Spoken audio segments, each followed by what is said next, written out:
Gusto mo ba? Isa rin po si Miss Catherine Bernardo sa mga taong nilulook up to ko sa showbiz.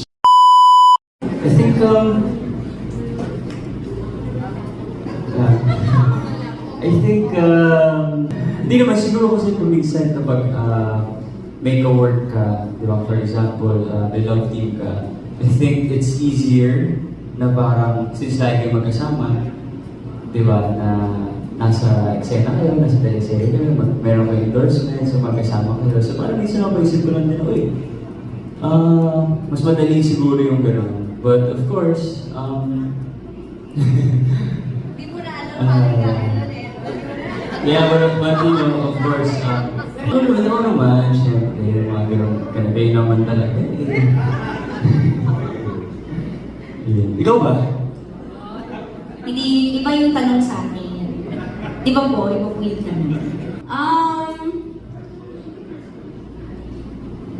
I think, mahirap nga, no? Mahirap nga siya. Mahirap nga.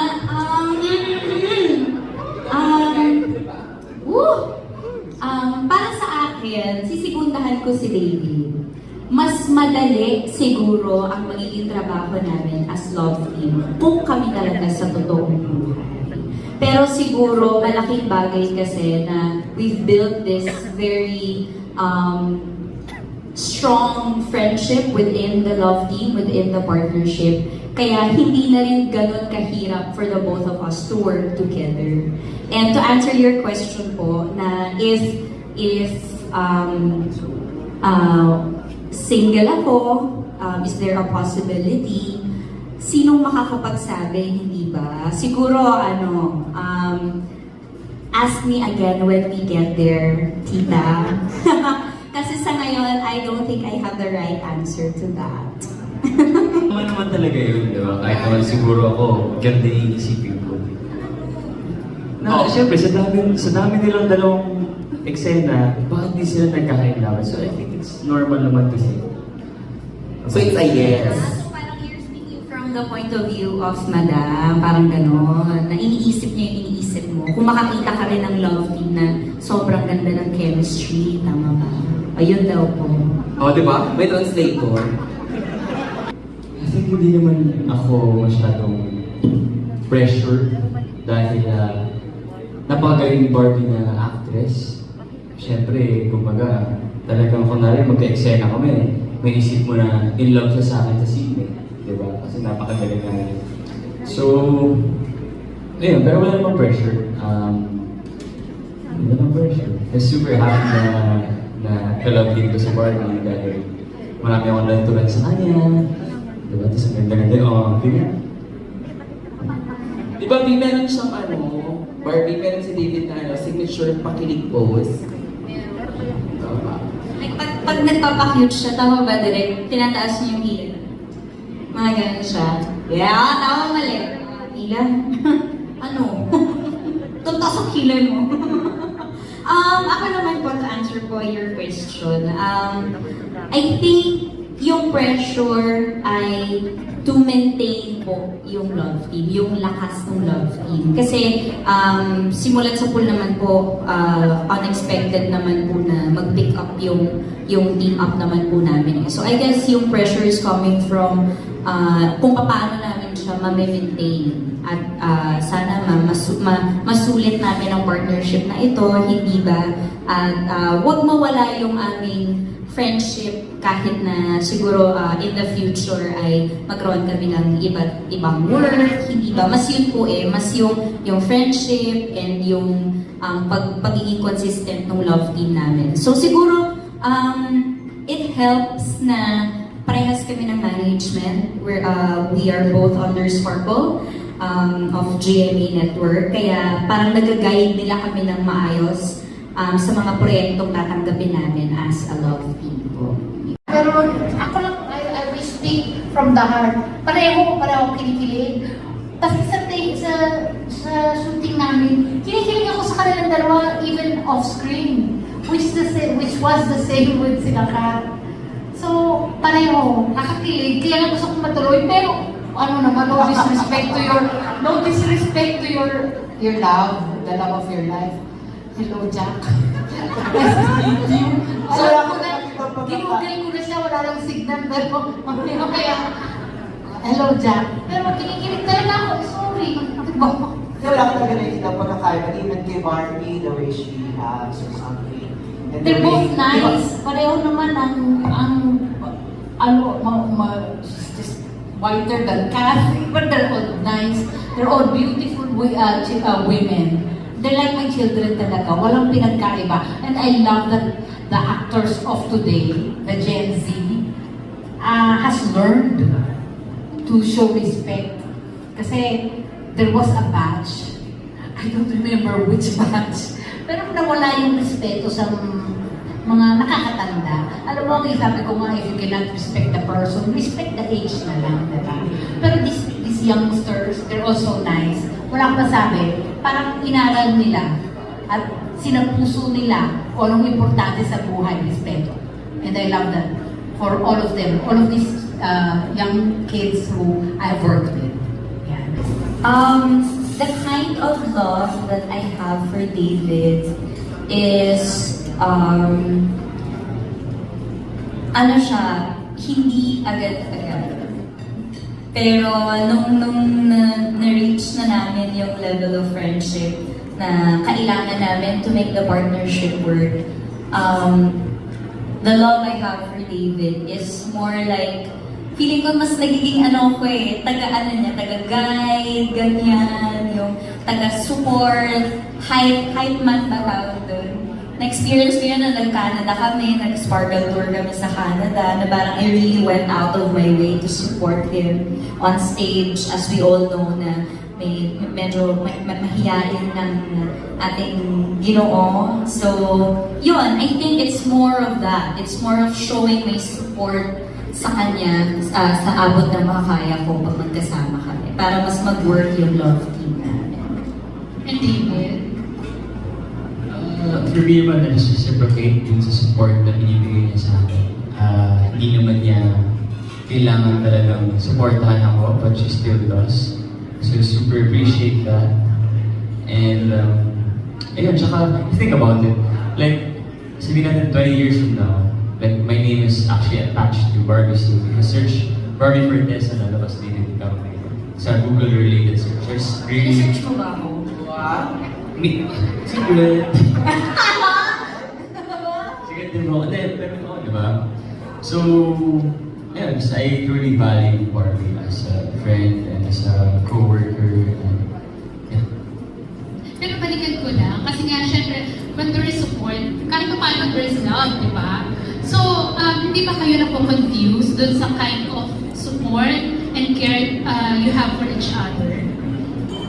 Hindi kayo napo-confuse na di ba? Kasi may mga, like si Kelvin Miranda, last May pag-name drop. Alam ko na kasi pag mga love team, di ba? May times na napo-confuse dun sa feelings. Kayo ba hindi kayo na umaabot sa ganung point na napo-confuse?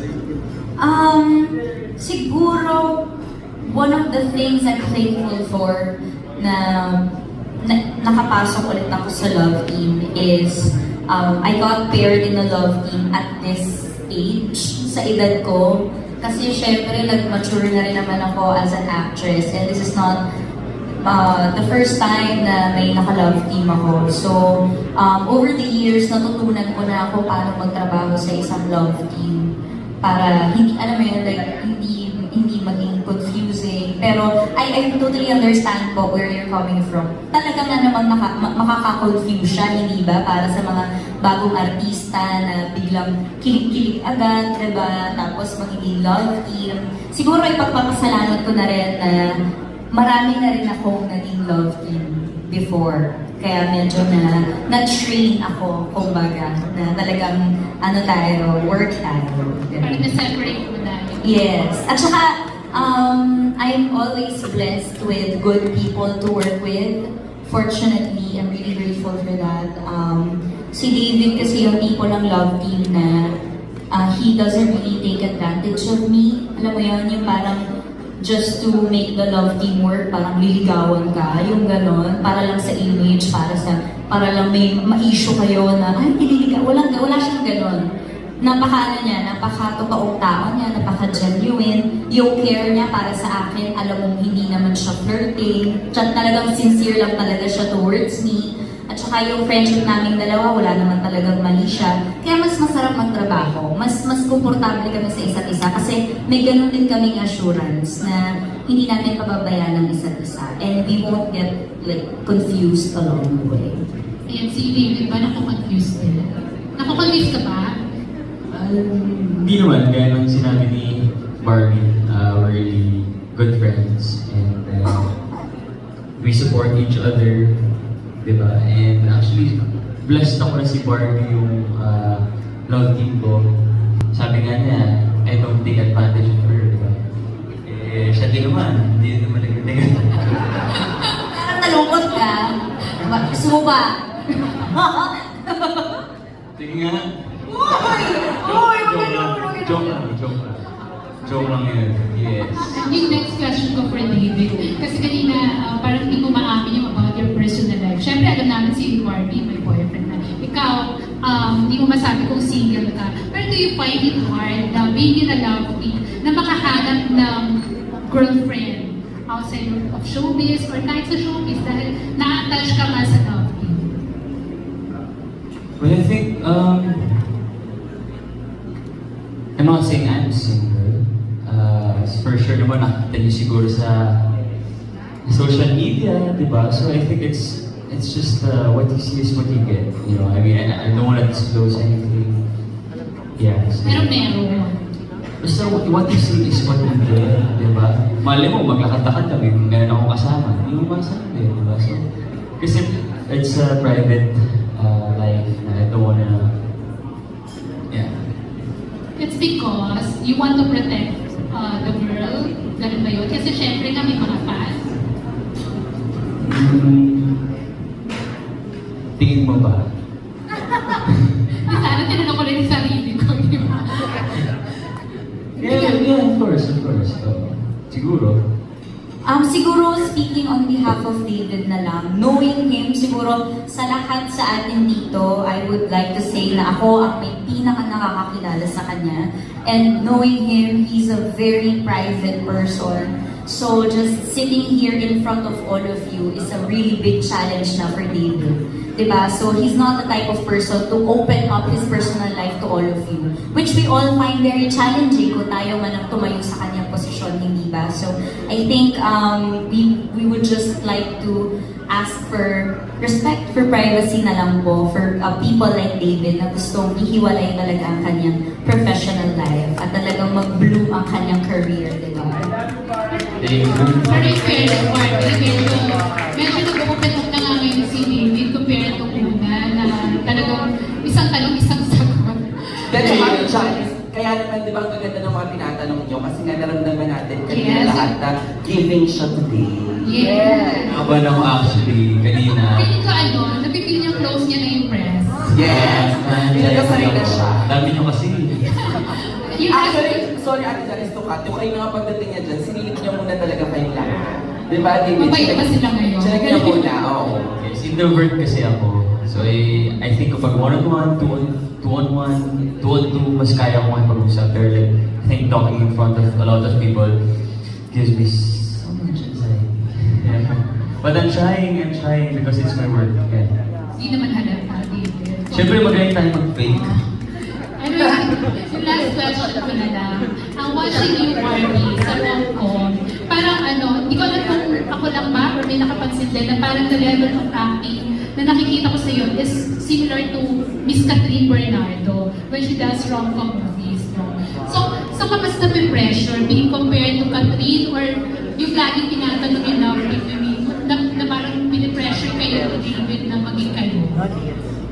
Actually, nako, hindi ko alam kung paano ko sasagutin yan kasi aaminin ko, isa rin po si Miss Catherine Bernardo sa mga taong nilook up to ko sa showbiz. She really handles her career and personal life really well, and that is why there's no doubt kaya maraming brands ang na-attract niya dahil gano'n niya talaga dalhin yung sarili niya.